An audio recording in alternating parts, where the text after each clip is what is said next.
Welcome to 52 Weeks of Hope. This is where you get to hear how to feel happy, balanced, and worthwhile, how to make that lonely ache vanish and feel empowered, confident, and secure.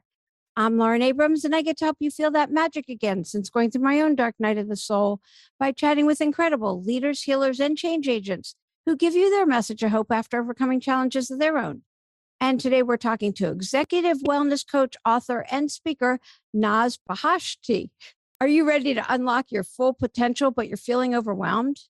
You get the tools right now from Naz, who learned firsthand from Steve Jobs, then others, and has taken their practices and created a 3-step process, helping you move past life obstacles and take you into the magic of your purpose.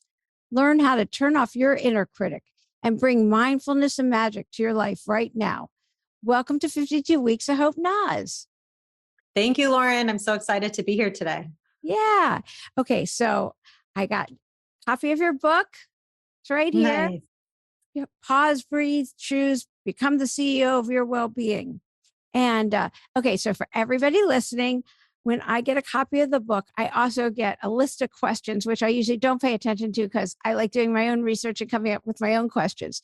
But the first question is so good that I don't even know if you know the questions that I get sent, because a lot of times I don't even know what people send about me or what they actually have. But the first question is that Steve Jobs was your first mentor and the inspiration behind Pause, Breathe, Choose.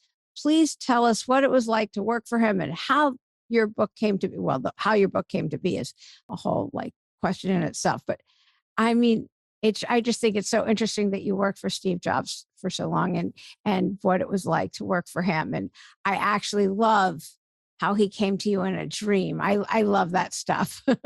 So go ahead. Well, so working for Steve was highly influential and highly inspiring for me just coming out of college. It was my first job out of college, my first corporate job. And I happened to get it. Actually wasn't something I was seeking. I got hired on the spot and I just couldn't say no, even though that wasn't something I planned to do or thought I even wanted to do, but experience. And sure enough, it was an amazing experience. And it truly set me on the path to where I am today without knowing it at the time. But in hindsight, Steve being my first boss and my first mentor, he was the first person to show me up close and personally, just, being in contact with him daily, working in his office, what it truly meant to live your best life and live a life with passion and purpose. He truly embodied what later I trademarked, become the CEO of your well-being. He truly embodied that. He was the CEO of his well-being, and he was the CEO of a very successful global brand. So I wanted to emulate that. I thought it was pretty cool that he got it all. And he really had a very holistic lifestyle in terms of taking care of himself, his family, his company, his people, everything. And so I learned firsthand from an amazing visionary and man. And I just am very, very grateful every day of that experience. Yeah. Clearly that was your path. And then what did you do? What was your position? What did you do when you worked for him? I came in as his executive assistant at Apple. And also I helped out with Pixar and a little bit personal stuff, but mostly it was work related, executive assistant. Okay. And then talk about how he was influential in you writing your book. Well, Steve appeared in a very vivid dream. Actually, today is February 14th, and he appeared on 2014. So today is a very momentous day back in 2014 when he appeared in it was such a vivid dream. And simply and clearly, the way Steve always spoke to me in life and in my dream, he told me that I should write a book about my first job and working for him and how that impacted the rest of my life and career, which it truly did, as I mentioned. And I've had countless lucid dreams that I was able to recall afterward. However, I've only seen people's faces in my dreams 3 times. And each time it was the face of someone dear to me who had recently passed away. So when I saw his face so vividly, and he told me to write the book. I woke up the next morning and I took his prophetic words very seriously, and I soon began to write. And I wasn't even a writer at that time. And I just knew I had to write because in hindsight, I was able to put all the pieces together of my career, the start of my career working for him, but then my whole journey afterwards, and how that was that like such a pivotal time for me in terms of what I was going to do in my life. Well, you have your own company where you go into these huge companies and you teach basically mindfulness, right? Yes, stress management, mindfulness, and I do employee well-being and leadership development. So a bunch of, just total well-being from a holistic point of view. So here's you going into Fast Company. The companies are listed actually on your book: CNBC, Forbes, Entrepreneur, Yahoo. Those were the companies I was featured in, but Uh-huh. I've worked with that are my clients are like Google, Facebook, a bunch of different companies. Okay, so here you are. You go in and we're going to learn mindfulness. I mean, how do you do that? Well, I actually have. So my book is based on my most popular workshop and training, which has become the CEO of Your Wellbeing. Uh-huh. And I took the most popular pieces and parts that resonated most with employees and leaders, because I also do private coaching with executives and I do workshops for companies and, speaking engagements for companies. But based on such, positive feedback and success of those workshops and coaching and all that, I wrote Pause, Breathe, Choose after Steve told me I should write the book. In my dream, it all came pieced together. And it's really, if you were to get my book and read the book, you'll kind of learn how, my MAP method works. And that's kind of how I teach mindfulness through different types of, parts like MAP is an acronym for M is master mindfulness. A is apply the 7 choices, A's. And that's for stress management. And then P are the 3 P's. And it also stands for promote yourself to CEO of your well-being, the final piece. And so when you put all that together, it's my method and framework it's like a holistic framework on how to live your best life. And that's kind of how I teach it. Yeah. I want to go into that. And I want to talk about what mindfulness is, because it's what I also do mindfulness meditation practices and teach that. So, and I'm such a proponent of it. But when you go into these companies, do you teach to large groups? How do you teach it? It depends. If it's a speaking engagement, then it's just like a talk I do for anywhere from, it could be half an hour to 2 hours. It could be a whole, sometimes companies invite me for their annual retreat and I do breakout, workshops. But typically it's could be anywhere from an hour to a 90-minute workshop. And I do include experiential exercises. So perhaps one guided meditation, one exercise or 2 from the book, and one that's not in the book, because the book is full of actual action steps and business hacks. So I try to incorporate, some, but I change it up. And it depends if it's a very big group, like I spoke at Cisco with 80,000 employees, that's very difficult to make it intimate and hands-on, but I was able to guide them through some things, but some companies say, okay, let's leave out the experiential exercises. Let's just, talk about how to manage stress and build a mindfulness practice. So in that case, I do whatever the company wants me to do and what's best for who I'm speaking to. But I also incorporated in my one-on-one coaching too. So then it's like you have your own, coach always there for you based on your specific lifestyle and needs. That's very tailored to the specific individual. But yeah, it's very fluid. It's very customizable. So I can work with in any kind of circumstance with any type of company or group. So first, let's talk about what mindfulness is for anybody who's listening that hears it all the time, but isn't even sure exactly what that is. Well, for me, everyone has their own kind of experience and definition of mindfulness for me, and the way I look at mindfulness, is the practice of mindfulness truly awakens your mind and your heart from autopilot.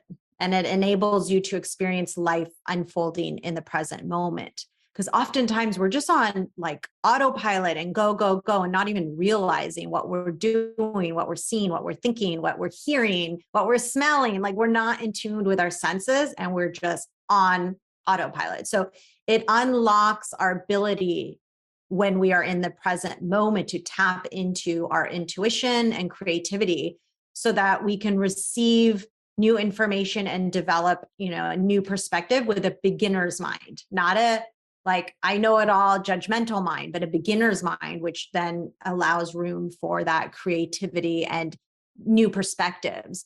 So in a nutshell, in short, mindfulness is presence of heart, unveiling your truest self and desires, is the way I see it. So how did you get introduced to this and like beginner's mind and everything?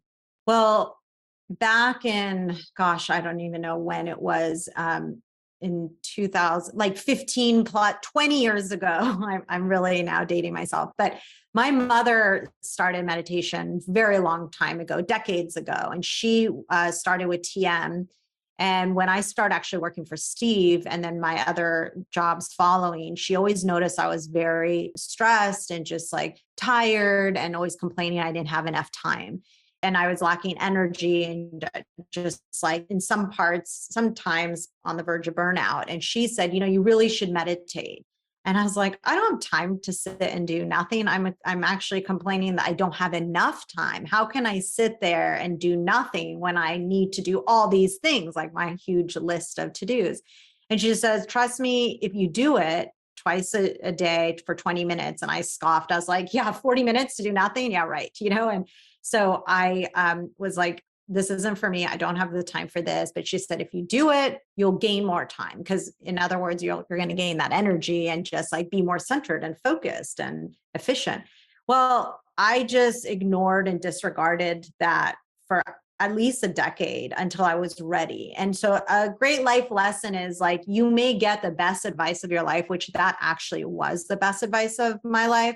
But if you're not ready to receive it, it doesn't matter how good the advice is. So I was not ready to receive it for about a decade until this really life-changing trip to Antarctica made me just more centered and focused and aware of just the beauty of like the untouched land. When I was in Antarctica on this expedition, I came back and something clicked in me and I told my mom, you know what? I'm ready for meditation. And she was just so pleasantly surprised and quickly got me into the TM program. I got initiated. This was back in 2009. And since then, I literally have, my whole life has changed. I have for the better, like just turned upside down for the better. I was just like life changing. I was waiting for you to tell me some secret thing that's going to have my daughter, who's 22, like say, okay. I was waiting. I'm like sitting here frothing and going, you're going to give me the secret to have my daughter say, okay, I'm ready. Like once in a while, but yeah, she's not. Secret is to be persistent. My mom was, but like let her come. Yes, it's perfect. I mean, she's heard it her entire life. She has heard.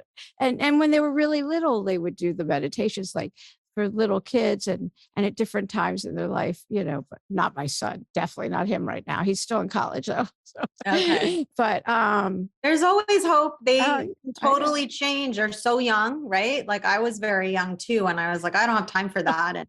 But then something clicked that I'm like, no, I do. And I need it. I want it. It wasn't even I need it. It was like, I want this. I want to try this new experience. And maybe after college or, as they get older, maybe they'll meet a new friend or meet someone who does it. And then they'll be like, oh, well, I want to try it. It's sometimes coming from the mother, even though you may be the closest person. It's never good coming from mom.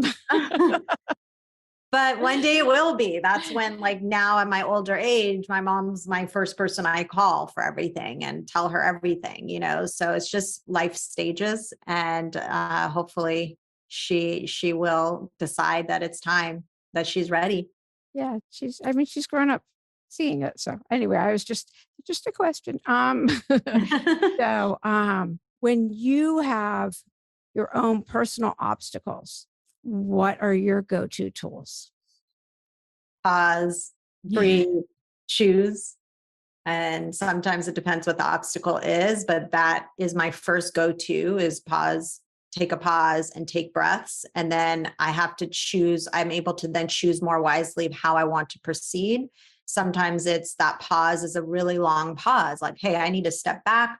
I need to like take a break. I need to, just depends what kind of obstacle. My trip to India, how I left, and took this like 6 week trip was a long pause from corporate America. And I came back and chose to quit my job, and start my company. Like that was a huge pause. But sometimes a pause is just a couple breaths, or like, sleeping on it and thinking about what to do next when you wake up. And, so it totally depends, but pause, breathe, choose. And then my healthy habits that are ingrained in me that are my daily healthy lifestyle habits, like meditating, exercising, eating well, and sleeping well. Like those things help build resilience and maintain resilience so that when those obstacles, challenges, adversity, anything comes your way, you're better equipped because you're taking care of yourself. Now imagine like I coach executives who barely sleep. They're totally burnt out, burning the candles on both ends. They are, what seems to be like almost on their way to the hospital from like adrenal fatigue. I've had a client who actually passed out in a meeting from adrenal fatigue because he was disregarding his own self-care and prioritizing his work and his company and more than his own self-care. And it ended him up in the hospital. So taking care of yourself is number one to be able to take care of everyone else and everything else, right? So that's the biggest thing. Yeah, and I love all the tools that you just gave. And in your book, you have great questions to ask yourself about why are you tired and what's going on. I mean, you don't say what's going on; you have actual questions to see what Yeah. is going on. And your book is very rich. Thank you. Yes, I very much recommend your book, and we'll have links and everything to the book and to everything else on the website and in the show notes. So let's now go through, like you've got I call it a 3-step process and it kind of is. So for somebody listening, everybody cannot have your coaching or may not work for a company that you're going to go to. So somebody who is facing the obstacles and their inner critics going and they don't feel fulfilled right now, they are burnt out. What are some tools that you would give them? Some practical tools? Well, the first thing I would do, because as you said, my book is very rich. It's like has abundance of strategies, tools, Yes. actions. And the reason I did that is not to overwhelm someone. That is not the purpose is not to be like, hey, do all these things. Absolutely not. It's to give choices. Like I love choices. Pause, breathe, choose. So choose one thing that's going to make you feel better. So everyone's different. That's why, again, lots of choices, not all of those, every single thing is going to work for every single person. Maybe some things work better. Some things, work, better for certain people than others. So what I would say is, what is one thing that helps you feel better, like makes you feel good? What is it? Like, the obvious ones are like sleeping, getting proper sleep, not just, sleeping, like catching up one weekend and then pulling all-nighters throughout the week or not sleeping enough. No, like consistent sleep, having like a bedtime, routine, going to sleep at the same time and waking up at the same time every day. According to sleep experts, that is the number one best thing that you could do to sleep better consistently. Retire and rise at the same time every single day, even if you don't have to rise early on the weekend or if you're not working or whatever, still wake up at the same time to adjust circadian rhythm and biological clock for your sleep habit. And then the other thing is, so that's just one example, right? But like maybe you're already getting great sleep, good for you. So then what is another thing? Like, is it, you're not enough exercise or movement to, literally get your endorphins going and move stagnant energy and just like feel better. Anytime that I've been sitting, and a lot of times I'm coaching back to back or, speaking, doing workshops, and I am seated, and a lot of us, you may not be seated as much, you might be in corridor, but regardless, we're stationary, whether it's seated or standing, get moving, whatever that means. Like that helps so much. Or it could be like you have healthy habits, but like you're lacking passion or purpose, or like want to pick up a new hobby. Like I have a client who's like, I'd love to play the guitar. I'd love to learn the guitar. I've always wanted to since I was a kid. And he's like 50. I'm like, well, it's not too late. Why not start now?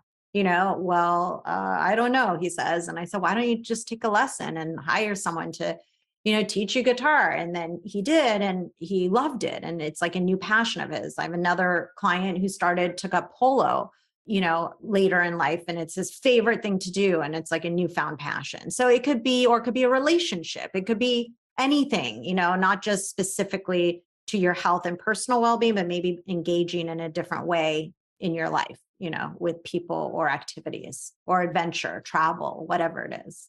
Yeah.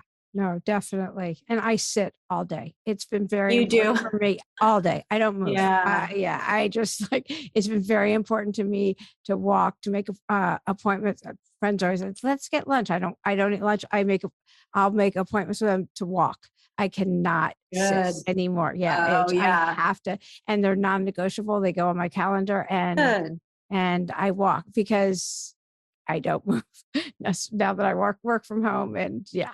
So it's one of the things during like remote work during the pandemic, when everyone was isolated, was just take the meeting on the phone. If it's just two people, not a group meeting, you can't really, but unless you don't need to take notes or something, but just like walk and talk. Steve Jobs loved walking meetings. Just walk and talk. You don't need, and it doesn't even have to be for a meeting. Like when I catch up with friends who don't live here that I can't see in person, I go on my walk. I go out and walk and talk. So I love that. Just moving and talking. That's better than sitting on the phone and talking. If I catch myself sitting on the couch talking to someone for a while, I'm like, can I call you right back? Because I have to get through the elevator and this and that.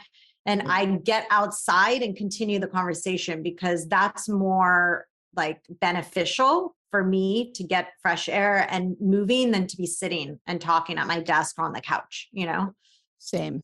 Yep. Same thing. So yeah, I have to get outside if it's with a friend. Yeah, I have to move. Yes, that's great. Yeah. So that's one of many things. So I guess it depends, to answer your question, like, what is that one thing for you? And that would be one of the big takeaway to your listeners. Like, think about one thing that you haven't done that you want to do, you haven't done in a while that you want to do, or something you've never done. Like my client who has wanted to start guitar lessons. And just start doing it, and start small. Don't like commit to a huge thing. Start small, see how you like it, and then just like build from there. And what would you tell somebody who they just feel unfulfilled in their job, and they see other people doing what it is that they wish they were doing, but they're afraid to take that leap? I would say feel the fear and do it anyways. That's what I did. And I never have looked back. Never. You're me. That's exactly. Feel the feelings and go for it. Yeah. Okay to feel that. Everyone, you think I wasn't scared, and you think I didn't get any backlash from friends and family? Like, are you sure you want to quit your corporate lush job? They call the golden handcuffs. I was in pharmaceutical sales, and I got the best benefits, perks, salary, this, that. And I left it all to start something that I had no idea is going to be anything, because corporate wellness back then was, even executive coaching was very nascent industry back in when I started 12 years ago, 11 years ago. So now it's more common and like a big industry, but it wasn't back then. So I really took a leap of faith, because I didn't even know. And I couldn't even compare myself to other people or see like, what is this person or this company doing? Like, because it didn't really exist exactly what I was doing. I just created my own.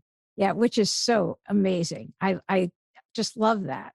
Oh, thank you. The people are like, what? So now when you tell people what you do, what's the most common question you're asked? Well, when I say it depends, I change up how I say it, because depending on who asks. Yeah. Yeah. But if I'm kind of like, just if I just say like, oh, I'm an executive wellness coach and have a corporate wellness company, they just say, oh, like fitness, like, or nutritionist, like they automatically go to fitness or nutrition. Like those are, when you put in wellness or corporate wellness or executive wellness coach, that's what they think. And then I have to like explain it's actually a more holistic approach, and it's how, it includes everything, and it's actually more mental and emotional well-being. That's more what I focus on. Yes, physical fitness and, the nutrition, what you put in your body is important, but I'm not a nutritionist and I'm not a fitness instructor. I make recommendations, and that's part of the bigger picture and, pieces of the pie, but it's not the only thing. I mean, that's what they automatically think. And that kind of still to this day, a little bit frustrates me, because wellness and holistic well-being is so much bigger than just nutrition and fitness. That is just two small pieces of it. Yeah, definitely. Now, has any of the layoffs in tech and everything else, has that affected your business or not at all? Not really. I mean, one thing that was really disappointing, I'm actually writing an article right now, I'm going to be publishing it any day now on Forbes, is it's a little bit not disturbing, but disappointing and disturbing to see how now corporate like tech companies are laying off like head of wellness, head of mental well-being. Like Google just laid off their head of mental well-being, who was there for 10, 15 years, and I just now am realizing that during the pandemic, mental health and well-being actually surpassed the physical fitness and all that. It was all about mental health, right? And I thought, okay, this is great. This is like the one of a few silver linings of the pandemic. At least people are waking up to how important mental health is. Well, now fast forward a few years, pandemic's under control, no longer, in a state of emergency, as that now they've declared, but now they're going backwards and laying off the head of well-being and like the wellness departments of these big companies. So to me, that shows that was just a temporary priority during a pandemic. Whereas now getting rid of it's no longer a priority. It's not important anymore. I mean, I don't know. It's very, very disappointing. I hope that's just a few of the tech companies and that this is not going to end. Yeah. I'm glad you're writing an article. Yeah. Because I thought about it and I'm like, this is not a good sign. And I just hope that, again, this does not continue down this path, because then everything erases all the good. I wrote all these articles about how great the silver lining of the pandemic is, that people are waking up to this and prioritizing and treating their employees like human beings. And, part of like what was great is that leaders were asking me, how do I connect with my employees better? We're all going through a hard time. The pandemic brought people together in a very special way, because of all the hardships and, emotional instability and the unknowns that the pandemic brought. But we are all experiencing it together. We are all in a similar, I shouldn't say the same, because some people had lost, some people didn't, but, Right. But like we're all in a similar situation and circumstance.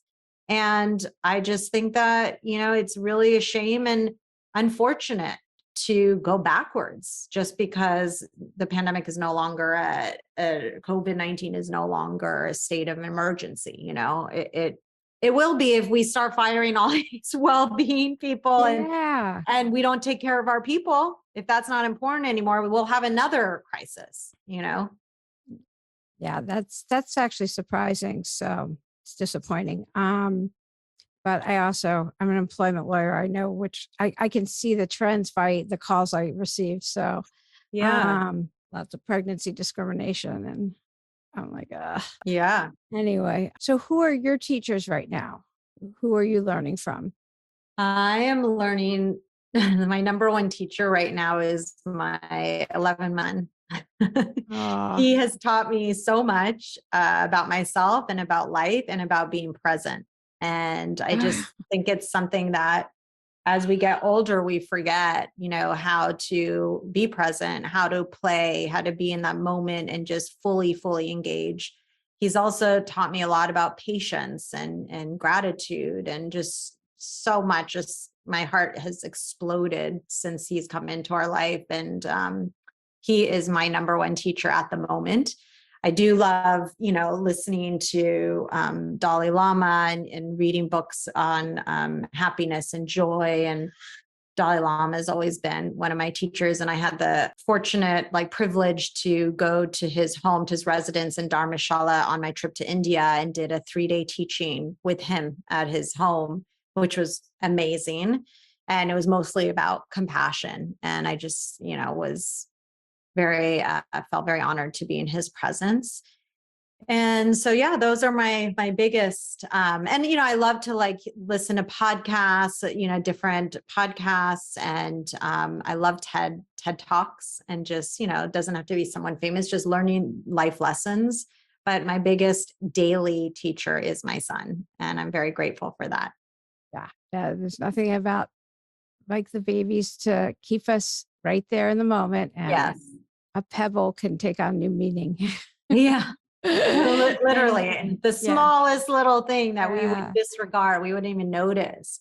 It's like you've seen life through a eyes. You're talking about a beginner's mind. My definition of mindfulness, I am living life vicariously through a beginner's mind, who's an 11-month-old boy, and so every day is a new day. Everything he touches or does is completely new and meaningful and special for me and for him, because it's his first. Everything, I video every new food he's eaten, every new step, everything, and it's just something to celebrate. And I wonder why, when we get older, especially when we achieve actually huge milestones. I mean, I coach clients and they tell me about something huge. I like to start every session with what's new and good. And I did have one client who couldn't answer that question. It was hard for him to answer what's new and good. And then didn't mean he didn't have anything new and good. It's that he was just on this hamster wheel of just going, and in the middle, and not acknowledging or celebrating the wins. And so throughout our conversation in that session, he would mention something that was a big achievement. I'm like, that's new and good. Why didn't you mention that? Oh, I forgot. I didn't even think about it. I'm like, that's a big thing. Even if it's not big, if it's small, it's we need to pause and take a breath and absorb and embrace and be grateful for that new and good, and acknowledge it and celebrate it. And so through my son's eyes, I'm celebrating every moment with him, and he is too. And he loves clapping now. It's he celebrates himself. And why do we stop doing that? Why do we stop? I mean, because we're too busy, and then we have to we just want more. We're just more seekers, seeking more and more. And it's okay, we achieved that. Check that off our list. Let's go to the next. Why? When we could still, I'm an overachiever. So is my husband. I mean, it's good to achieve. I'm not saying not to, but let's celebrate what we've achieved and then move on to the next milestone or, goal or whatever it is that we want to achieve. Not just skip it over and be okay, on to the next, which is what a lot of my clients do. And frankly, I have to admit, I was doing when I started my business and getting all these great successes. I would do the same and move on, because it's I want to go to the next. And now I've learned to slow down and be no, this is a big thing. Let's go out to dinner and celebrate. Let's open a bottle of champagne. Let's, whatever it is, let's acknowledge it, and however you want to acknowledge it. So yeah, I just think that that's really important. And a lot of people forget to do that, or don't think it's important to do it. No, it's definitely important. So how do you celebrate your little victories, or your? Depends what they are, but usually it's, at the dinner table, every night I ask my husband, what are you most grateful for today? And so it's not just something, since it's a daily and nightly ritual, it's always something that is specific to that day. So I acknowledge whatever I have gratitude for in that day. When it's something big, for my book launch or something a very big thing, I like to celebrate with family and be together and just acknowledge, for example, I got a lot of, beautiful feedback and reviews, and Amazon, people I don't even know reaching out. So I love to read those. Like I would read them to my husband and be like, oh, look what this person said, or this person reached out on LinkedIn. And it's like heartwarming. It feels so good to acknowledge it, not just like, and then I write back to the people, to acknowledge, like, thank you for acknowledging me. I acknowledge you, it's just like take as an acknowledging. And then I'm always a big like birthday. I love to celebrate birthdays. My husband doesn't really like to celebrate birthdays. As he's getting older, we're getting older. That's something that some people don't like to celebrate. But you know what? If we weren't born, we wouldn't be here together. I wouldn't be with him. I wouldn't have my child. So for me, like birthdays are something to celebrate. And it could be just like getting friends together and like having a nice dinner, or, it's usually just like a nice dinner or party or something like that. But I don't think that we should ignore birthdays or things that are special to celebrate. I just like, why not? It's a great excuse to get people together. I noticed like when I was living full-time in New York, now I'm back and forth, but like when I was in New York full-time, a lot of people are so busy and they travel so much, they don't make time as much to like get together for just a regular brunch or dinner. But if it's your birthday brunch or your birthday dinner, they're going to make the effort because that's once a year, right? So that's my way of like influencing my friends, like, hey, we're going out to celebrate my birthday. So you can't say like, oh, let's meet up next week because I'm busy this week type of thing. It's just an excuse to get everyone together. It's not like, oh, let's celebrate me. It's let's celebrate us. I want to be with the people I love. And that's my way of getting people together. And I love that. Yeah, no, that's so good. When I was driving carpool when my kids were younger, when they'd get in, I'd be like, what are you grateful for today? And my kids were horrified, but I didn't care. I don't care. And did they answer you? Oh, did yeah. they answer? Yeah, good. Of course. And one kid, when they'd get in, they'd say, my mom does that too. Oh, awesome. It's I always love that. fun to find the like-minded families, like. Oh, I'm definitely, as soon as my boy could talk, that's going to be a question I ask every day. Yeah. I love that. Yeah. Well, I've exchanged gratitude. I'm big on gratitude lists. I do them daily and I have for a very long time. So yeah. And I exchange them with lots of friends now, but yeah, I always talk. Yeah. Like, do you have I call it gratitude buddy. Like you could exchange it via text or phone or whatever. We do it now. We do it by email. It's been over 14 years. I've talked about, we've exchanged them for a very long time. So that's amazing. Now, Yep. And do you feel the benefits? I mean, the research shows that a consistent, a regular gratitude practice increases your joy, your happiness. Oh, absolutely. Life, right? And then I always tell people, if you're mad at somebody, write everything you're grateful for about them. And by the time and then by the time, like if you're mad at your husband or something, write everything by the time you get to the end of the list, you're like, oh, they're so great. That's a great exercise. Yeah. It works. I mean, it totally works. It raises your vibrations. I mean, gosh, I'm going to use that one because I usually, when I'm having a bad day, I think about something I'm grateful for. I haven't personalized it to a person. Like that's a good idea for like, if you're upset with someone to do that. That's great. I love that. But sometimes I get in one of those moods that, we all have those days. It's like, gosh, every little thing, everything's just going wrong. And like, you just focus on the wrong pieces. Like, why can't anything go right? And then I'm like, okay, I got to shift this mindset. Like I teach this stuff. I need to like follow it myself and I remind myself, because sometimes when you're stuck in it, you don't remember, but I remind myself, okay, what am I grateful for today? And it's not specific to that situation. And that helps me come out. But I think what you're saying, when it's specific to that, whether it's a person or situation, is even more powerful, because then you shift the focus of negativity and it starts transforming to more positivity, which is awesome. I love that.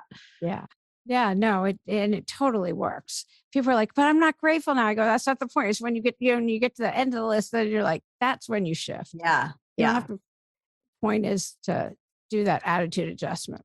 Yeah. So yeah, that's how it works. Do you have a message of hope you want to give? A message of hope. I would just say that, my biggest message is to become the CEO of your well-being, and whatever that means to you. I mean, I've written a whole book on it, so hopefully that could help, especially if you're going through a challenge, adversity, some struggles, maybe life's thrown a curveball at you. Read the book and take whatever you want out of it that resonates most with you, and just start with one or two things. And what I'm speaking about are the action steps or the business hacks at the end of the book that are actionable things that you can actually do, and just start there. And hopefully you choose to become the CEO of your well-being, because in my opinion, that is the best way to live. And that is the best way to show up in all areas of your life as your best self. And why not show up as your best self everywhere, not just at work, but in life and in all your relationships, everywhere and all the time. Oh, that's so good. This was great. Thank you so much for being a guest today on 52 Weeks of Hope. Thank you so much for having me. I really enjoyed chatting with you. Yeah, this was great. And of course, we'll have all the links, and there's your book. So anyone just listening, I was just showing a picture of the book.